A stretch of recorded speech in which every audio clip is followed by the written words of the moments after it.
All right, we're back with our exclusive interview with Harold Bell. And as I promised, we're going to talk about the private side of Harold Bell. So, Harold, you are a native Washingtonian who grew up in Washington, D.C. I'm not quite sure what, second, third generation? Tell us about Fourth it. generation. Fourth generation. Fourth generation. And to be very truthful, I'm a fourth generation Washingtonian. My great grandfather laid the first brick to build Mount Airy Baptist Church on North Capitol and L Street. In fact, today they are celebrating our family being in the church 113 years. My family came up in the church. My heroes were my grandmother and my mother. My heroes were not black athletes, and my grandmother raised us in the early years because my father was a Rolling Stone, and my mother carried us up to my grandmother's to raise us. So we were in church, man, Mount Airy Baptist Church 3 or 4 times a week because my grandmother played the organ, my uncles and aunts sung in the choir. Actually, I was born in Brooklyn, New York because my mother was pregnant with me 6 months. She was 6 months pregnant when my father decided to go to New York, and she followed him up there. And I was born in Brooklyn, New York, in Kings County Hospital. I know absolutely nothing about Brooklyn, but I was up there for at least a year or two before my mother finally decided to come back to D.C. My brothers were living with my grandmother at the time. I had my older brother, Bobby, was with my grandmother. So she carried me up there to live with my grandmother. And of course, that was the best experience that I could have had because Grandma Bell laid the foundation. Her and my aunts, man. I had 2 uncles, man, but they, my aunts were the warriors. they were the warriors, man. They taught us about the game called life, gave us discipline, man, and some purpose in life. The church was great.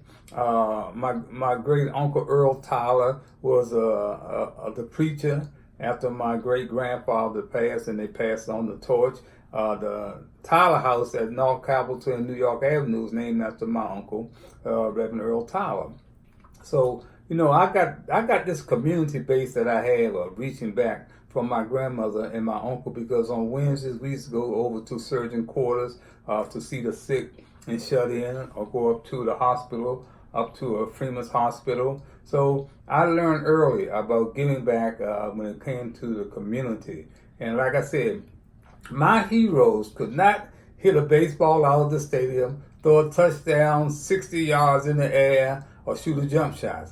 My heroes were black women. And I'm talking about my grandmother, my mother, and my aunts, man. That's who my heroes were. So yeah, we learned a lot, man. And the man that I am today, man, because of these strong black women. Well, that's great to hear because as you look back now, clearly, from what I gather, you grew up with a lot of love. Yeah. But economically, how was the family doing? Economically, we never knew anything about being poor. I mean, we never realized that, man. We had so much fun, man, growing up on J Street in Northeast, where my grandmother's house was. We played, I went to Burrillville Elementary School. My grandmother and aunts didn't have to come to school to see about us because that's the last thing we wanted. So we came out of a very loving home, man, and I played football in the street. We learned how it was, man. I never knew anything about racism. I never knew anything about being poor, man. I mean, our family looked out for each other. The folks in the neighborhood looked out for each other, There was never any problem, man. So all this stuff that we're seeing today, that's what I say, these young people growing up today don't know what they really miss. Now, here's something that a lot of people, unless they read the feature that we did on you some time ago, your relationship with former President Richard Milhouse Nixon. Yeah. Well, man, that's a story in itself. Growing up in a Northeast housing project called Parkside, we eventually moved away from my grandmother.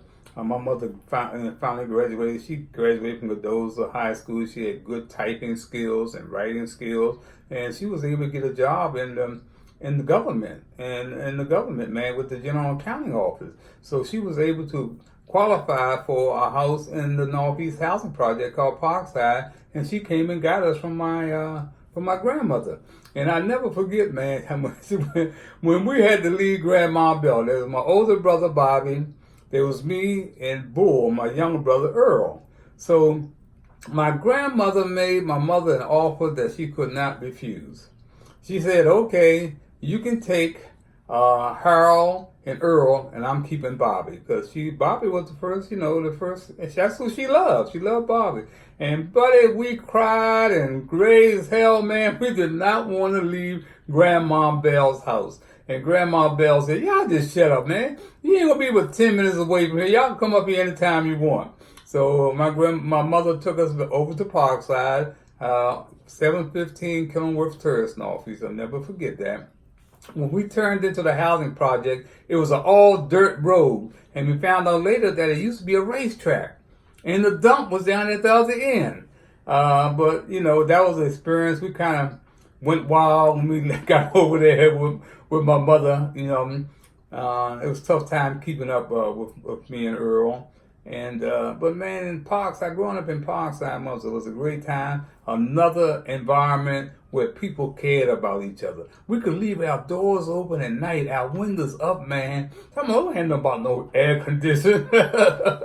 Man, we slept with our doors open and our windows up, man. And in the playground, Gary was like our babysitter. We could go down to the playground, and our parents didn't have to worry about where we're at. We at the playground, man. We played 12 and under baseball, basketball. We went to other playgrounds and played them, man. And we had some great, great teachers. I was just thinking about one of those guys today because he has a young man, I guess it's his cousins or nephews or something, but he's teaching in the D.C. public schools, and his birthday was today. And I remember his uncle Freddie Bethel, man. We had Freddie Bethel, Jakey Matthews, Walter Brooks. These guys, man, were tough on us, man. They kept us grounded, man. You didn't get away with no having the attitudes or nothing, because they didn't care enough about you. And I think they played a lot in my development, man. Helped prepare me for high school, man. So when I think about Parkside, I think about there were difficult times. My mother lost her job after about 2 years. What's that thing called? The last hired, the first fired. And she ended up getting fired, and we had to go on welfare, man. And it was tough, man. Earl and I had to find a way to make it. I started carrying groceries on the weekends, going over to the other side of tracks. Excuse me, at the Safeway, carrying white folks' groceries, man.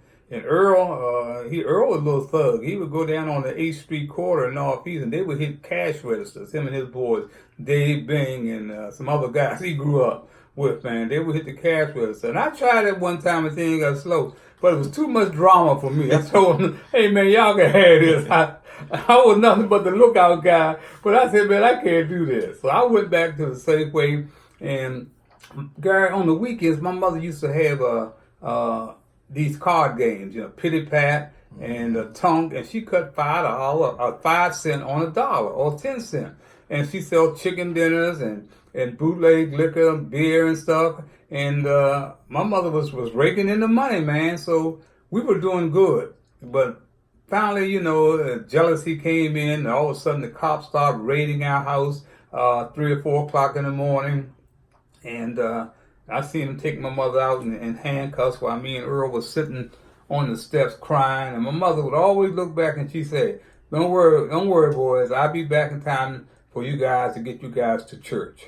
And that man, I never forgot that, man. But we had one raid on our house of the Wall family lived across the street, and they would send one of the sisters over to stay with me and Earl until my mother got back home from the precinct. And this time, Jody Wall came over, one of the sons, and he was talking to me. He said, "Harold, how about going out to the golf course, man, and caddying?" I didn't know about no caddying. I said, "Caddy?" He said, "Yeah, carry golf bags." I said, "Okay, I'll try." So I went out to Burning Tree Golf Course.